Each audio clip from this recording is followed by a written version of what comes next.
Alright, we're outside now. You can see them just hanging out. I got a piece of 2-inch and it is schedule 80. I just ran schedule 80 out here. You don't have to meet code because there's overcurrent protection before it.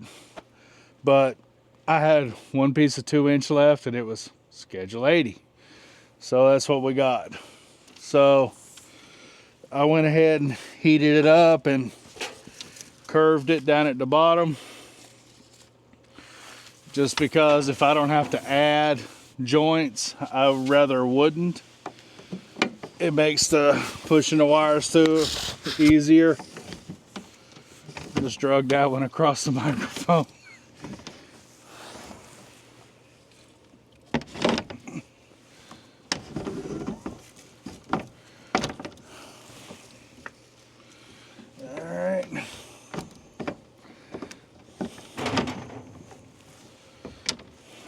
We'll just bring them in one at a time. I'll start with the 2 copper ones because they're easier.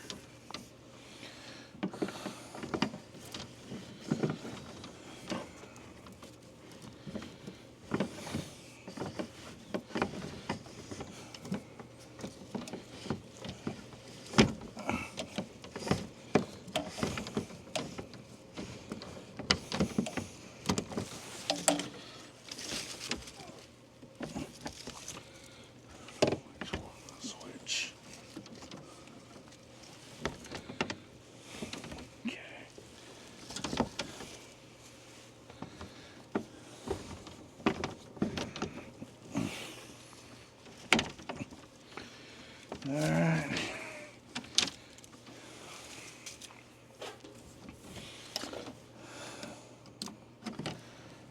I'll go ahead and get the ground through there. Oops.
Alright.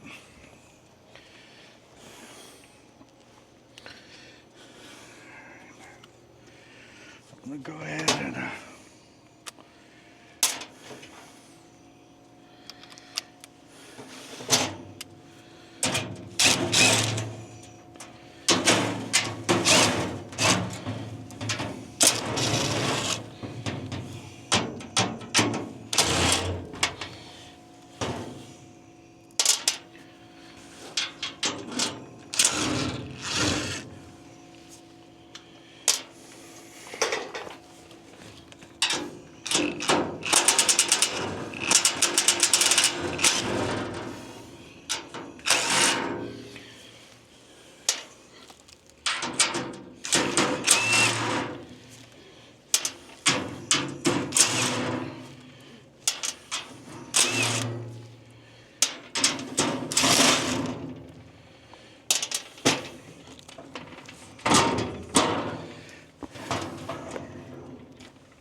All right.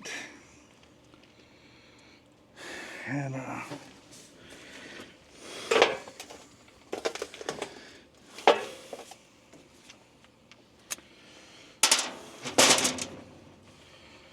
time to get up close. Time to get the glasses out.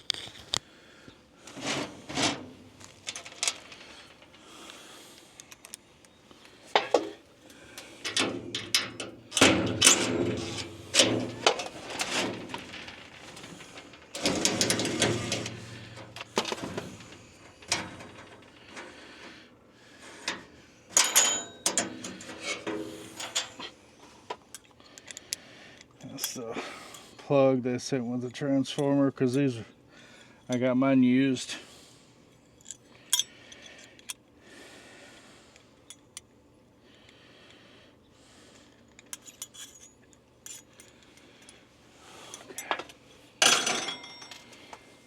All right. See what it says. Good. It's a 2-inch hole.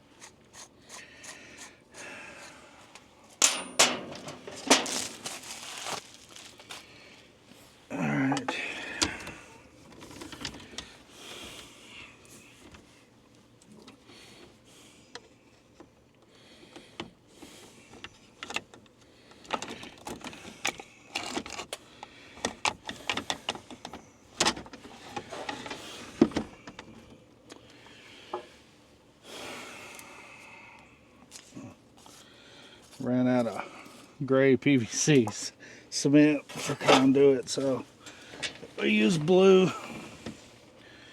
I don't think it cares what color the glue is.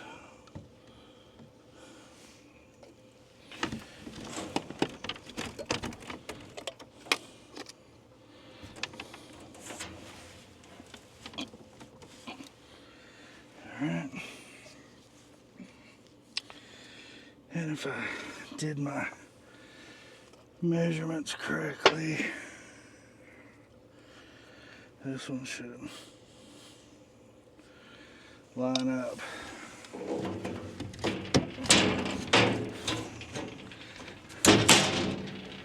I didn't show all the cut and conduit. I'm sure we can all measure and cut.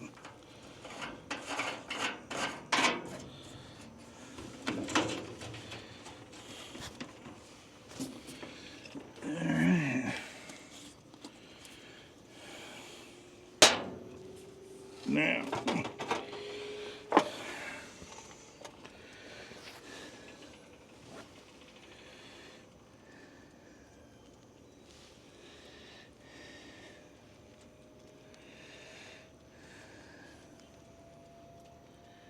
next one.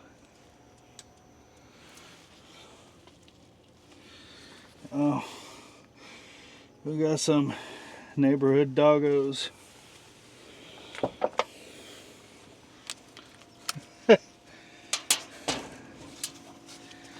Alright,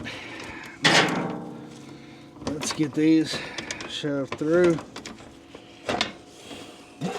I know, Charlie.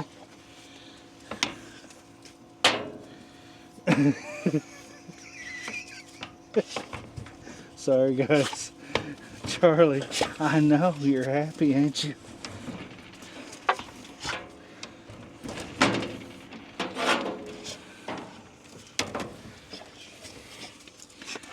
These are my neighbor's dogs.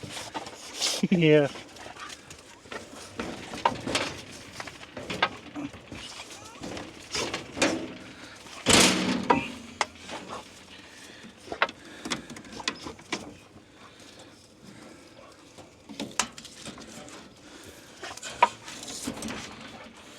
Yeah, I know.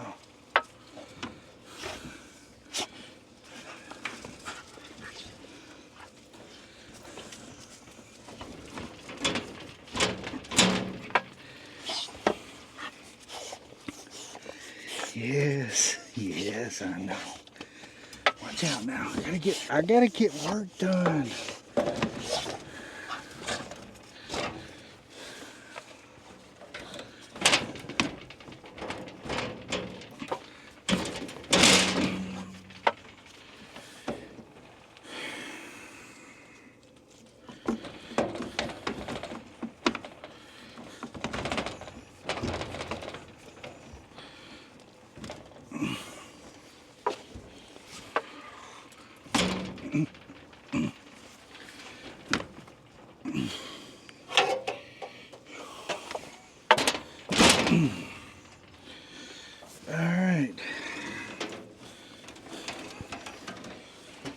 wires are in. Now, you hand me that.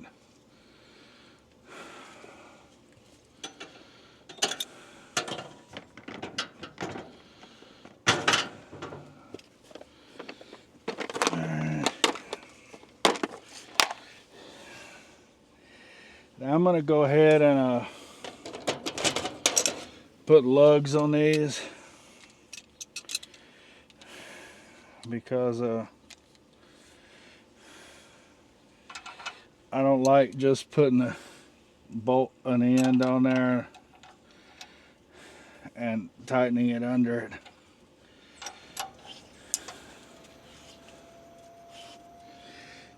All right, I'm gonna go ahead and put the lug. I guess in the morning we'll put the lugs on it. So I'm gonna go ahead and close up the conduit and seal it up so no critters get in the barn. We got too many dogs and it's getting dark, and I'll just do the landing it in the morning where we've got daylight and we can see, and maybe not so many dogs. All right, so let me get the ends here, the caps.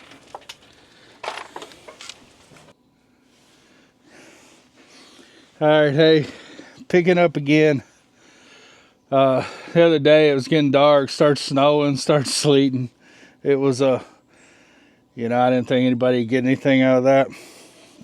So I was gonna do it today. It's a little nicer. This is a transformer. If you look back, I think we did a little video on that a little earlier. We've got all the wires in here pulled in.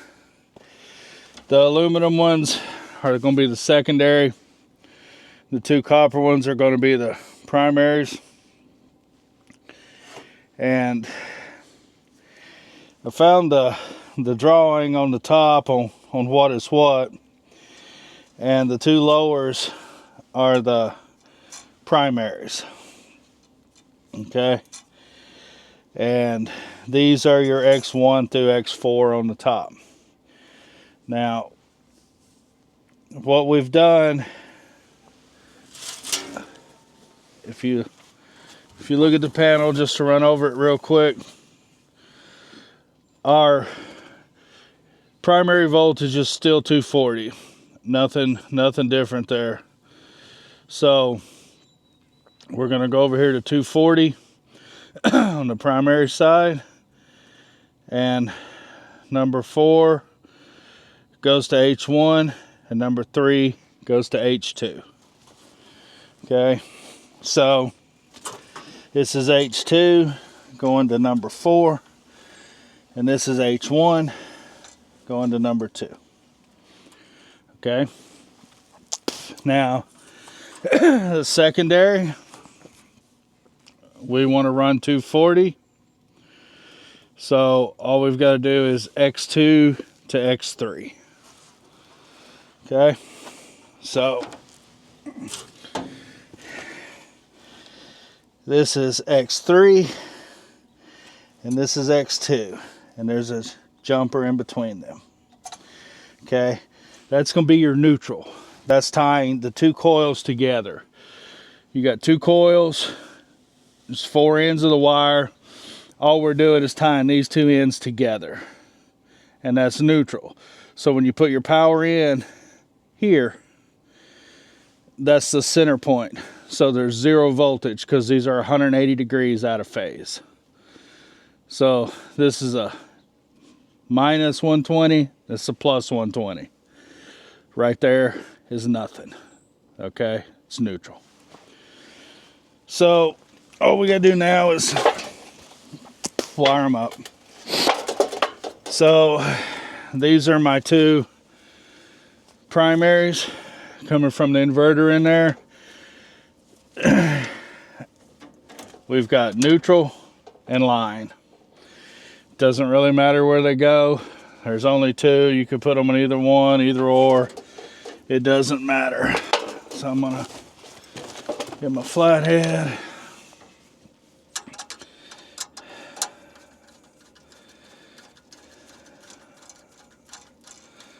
I went ahead and put lugs on these terminals. Y'all might notice.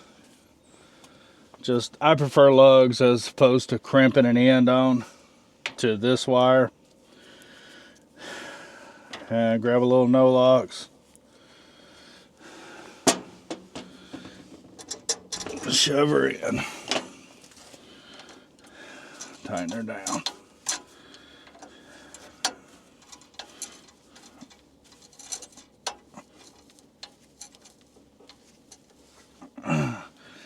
Alright, so that'll be our line. Neutral.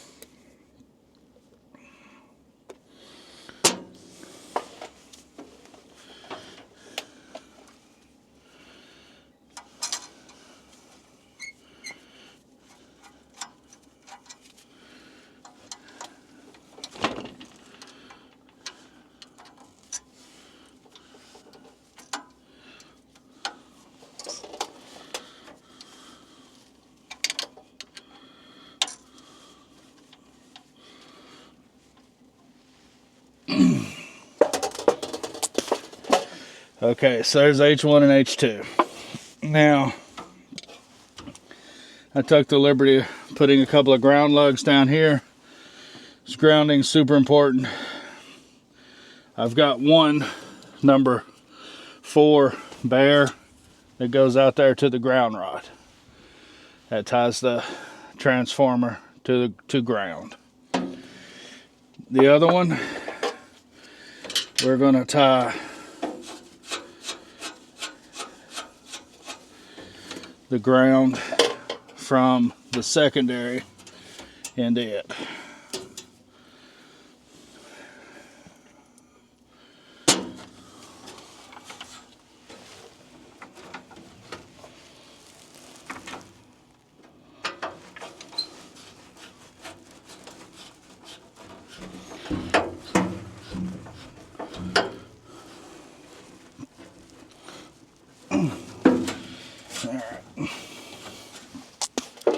Now, that means we're grounded up good.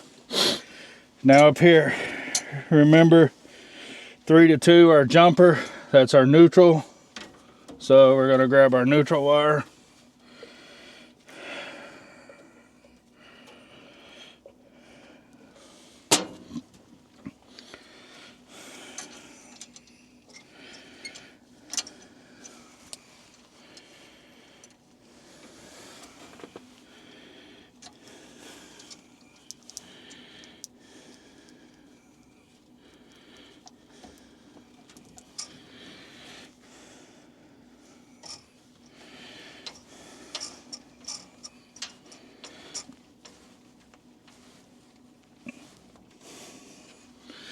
All right.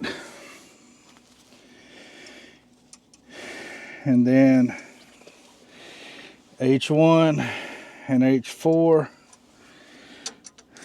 are 120 volts to neutral, respectively.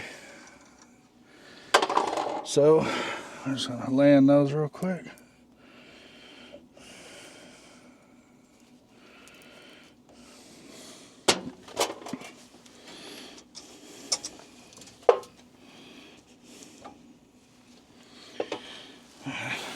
That's my cat dog.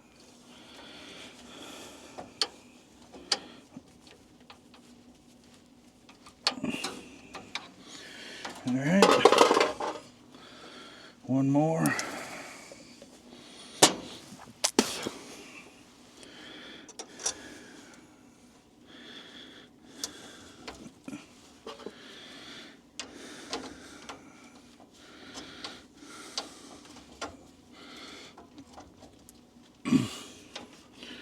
All right. Now,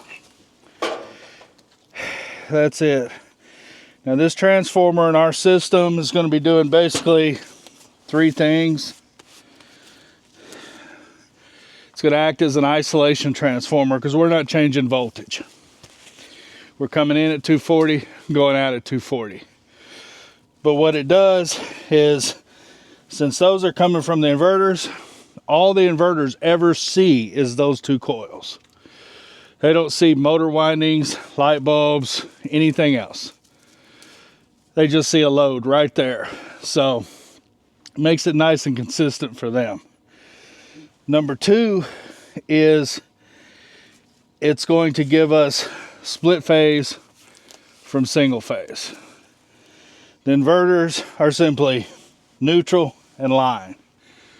So there's 240 on that one, nothing on that one relative to ground. So what it's going to do is split that up. So we've got 120 and 120 and 240 across here. Just going to convert it the real and natural way. Okay. And number 3, it's going to start inductive loads. So if you have, 12, 15 kWs worth of inverters, and you've got well pumps, air conditioners, that kind of thing, garbage disposals, air compressors, welders that you want to run, high frequency inverters, that'll generally freak them out because it's too much of a voltage drop all at one time. What that'll do is both those big coils create magnetic lines of flux when they're sitting there. So when that motor starts, the voltage drops, those fields collapse. But as they collapse, they generate electricity. So it keeps the voltage up. So it just, it takes the hit. And then lets them start without overloading the inverters, without freaking them out. Like if you buy a low frequency inverter, that's basically what you get is a high frequency inverter with a transformer built in. Okay? The only difference is you don't have to get a bunch of little individual transformers and parallel them up. Doing it this way, you get the big hit. And the big hit is generally better. Okay? Also, Signature Solar has the transformers on their website too, and I think they got a bunch of deals going right now. And we've got an affiliate link below. And anything you guys buy, that helps us out some. But they have, I think, 10 kW and 5 kW transformers in theirs too. And they wire up just the same way, and they do exactly the same thing. So if you've got inverters and you have trouble starting high inductive loads, that's a pretty easy fix. Get you a transformer, throw it in line, and that'll solve probably 90% of your problems. All right, we've got everything landed out here. We're gonna go inside now. I'm gonna land everything in there. Then we're gonna fire up the inverters, take some voltage readings, make sure everything's copacetic, and then we'll wrap it up after that. All right, we're inside. Transformer's just on the other side of the wall. I had to shed some clothes because already getting hot. You can see these are the 2 copper conductors, and these are the other ones. Okay, I'll just start by landing the primaries. This is all my feeds from the inverters right here in this box, and this is going to be my output box right here. I've already got the cable ran over to the box on the other side of the barn. We'll hook that up another day. Right now it's running off the she shed, but I just want to get everything tied in. So we'll start with the neutral. Go ahead and curve it around. When I wire up panels and stuff, I try to leave as much wire in there as possible, just in case that you need to do something later.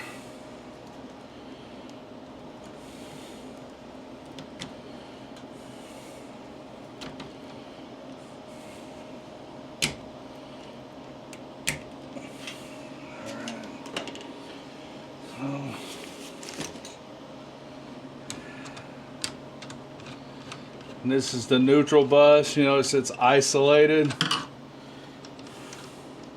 You know, it's sitting in a little plastic thing. It's not connected to the ground.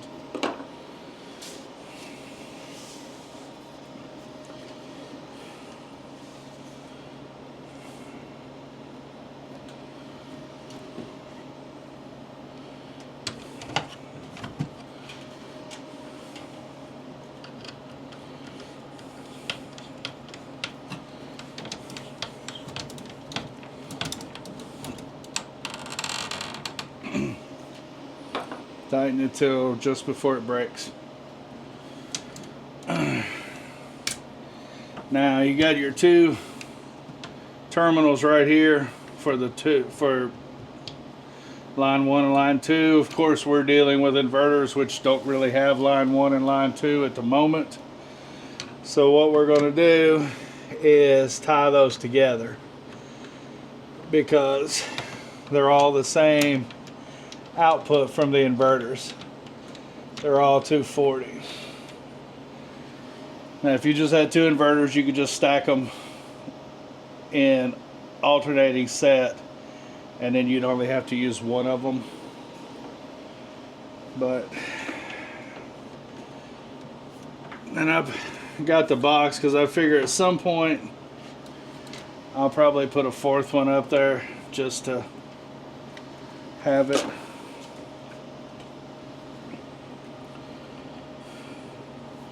I normally use my angle grinder to cut this stuff, but it'll probably be really loud on camera. So, just gonna do it by hand.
This is the hard part.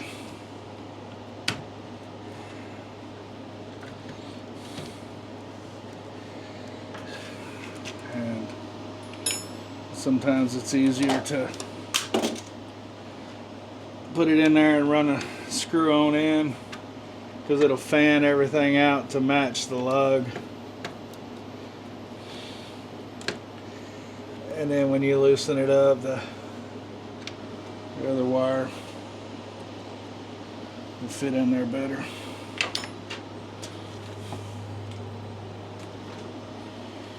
In a perfect world, you wouldn't put two wires under the same lug.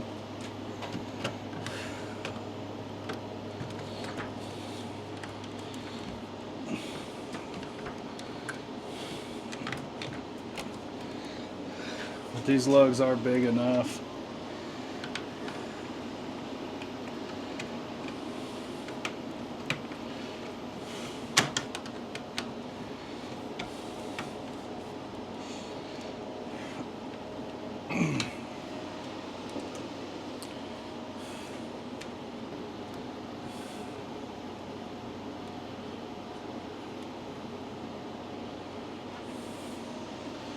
That's just no locks. I don't know if I mentioned that earlier. It's just supposed to keep it from seizing up in case you have to take it out.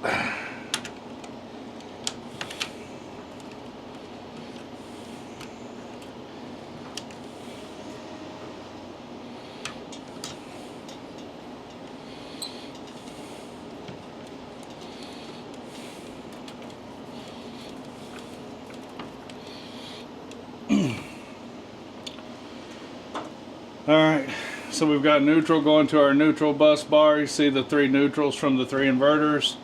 And these are the 3 feeds from the 3 inverters. Of course, they're going to both of those, so those are jumper together. Now, let's do these one at a time.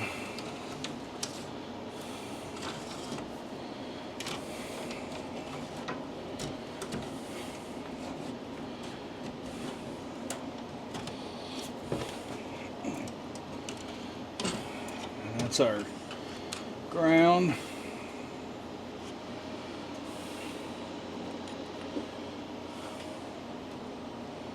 Aluminum is a little easier to work with.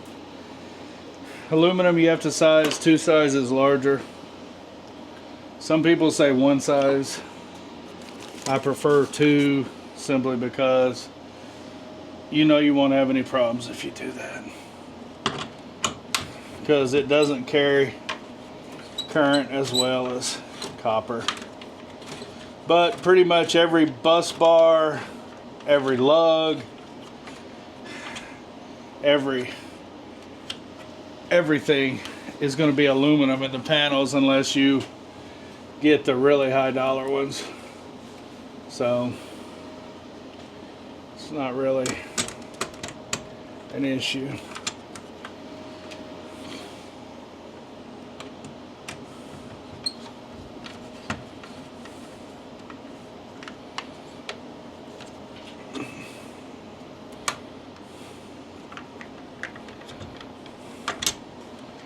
Okay, that's our ground. You notice we already have a bonding jumper that goes from this panel to this panel. And that's a bonding jumper, and there's a difference between a bonding wire and a ground wire. They're not the same. Bonding wires bond pieces of equipment together. The ground conductor is the one that actually goes to the ground rod. So, all right, now here we go. I'm gonna go ahead and land the neutral. You notice I put an extra neutral lug on there because I'm gonna have to put 2 of them, and I've got an extra ground lug that I'm gonna put right there to put this ground wire to. So, and they just have little prongs. I don't have one handy, but anyways, you loosen 2 of the screws, they fit under there, tighten those 2 down, and then that gives you the appropriate amount of surface area in contact to accommodate a lug that size. If the lugs were bigger, they'd have 3 or 4 screws, however many you had to take out to get the surface area to match.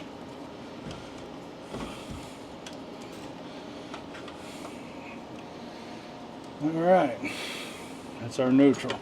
You can tell it because this cable has the white stripe on it. That's why there's no tape on it. You notice I put tape on the other one's, face tape, just to identify them.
All right, Now at this point, you got two choices. You could take these two feeds, run them into the breaker and back feed this panel, which you would have to do if you had no overcurrent protection on these.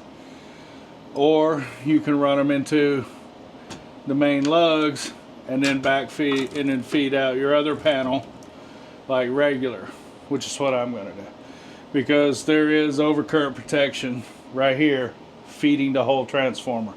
So everything past this panel right here has overcurrent.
And I didn't mention earlier, I guess I probably should have, but these breakers are off and the inverters are off. You know, they're just battery charged and they're not outputting anything. They're soft off right now.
Mash them down a little and then we'll try it again.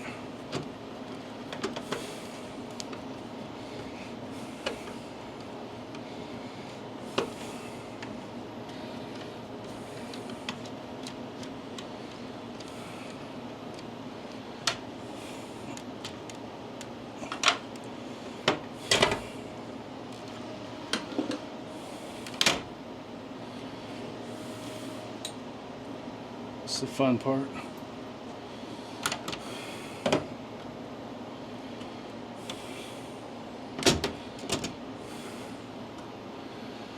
The wire that I used is a lot bigger than I need for 100 amps. It's just what I had. Here we are.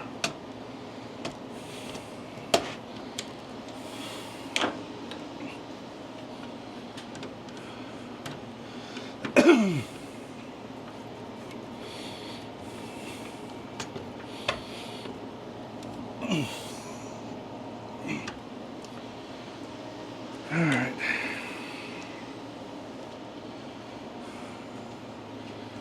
All right, now we've got line 1, line 2, neutral, ground. Everything's bonded. Transformer's grounded outside. And the neutral, the ground outside is tied to the transformer. So at this point, we can fire everything up. So what I'm going to do is I'm going to turn on all the breakers for the inverters. Then I'm going to bring them on one at a time. And these particular ones, whichever you turn on first, will become the master. Sweating. They'll talk to each other for a minute in parallel. Now, notice they're all online. They're all outputting 240. So what we're going to do, we'll grab the meter real quick.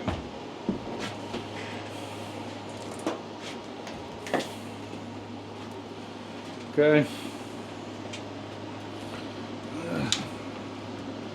I'll try to clamp it where y'all can see it. There we are. Okay, so this is our primary. And we got 240.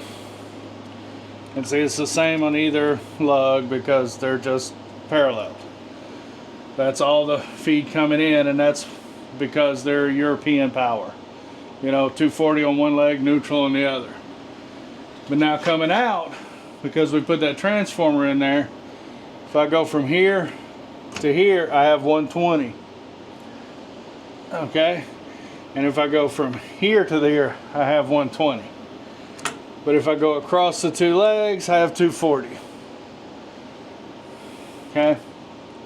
Which is what you want. Split phase, what people call split phase. It's still single phase. It's just weird.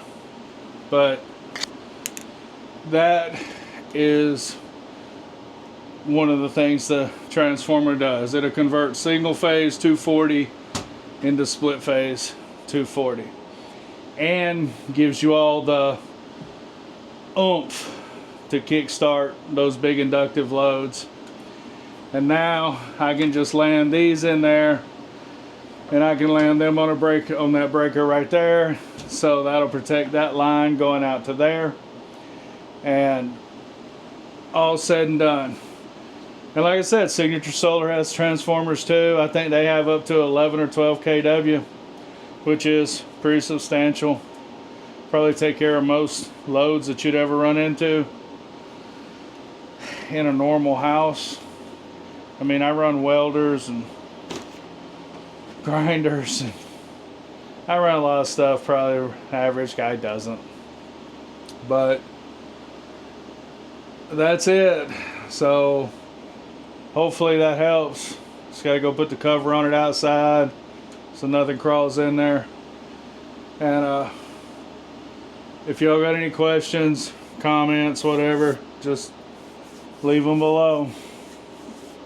Y'all have a good evening.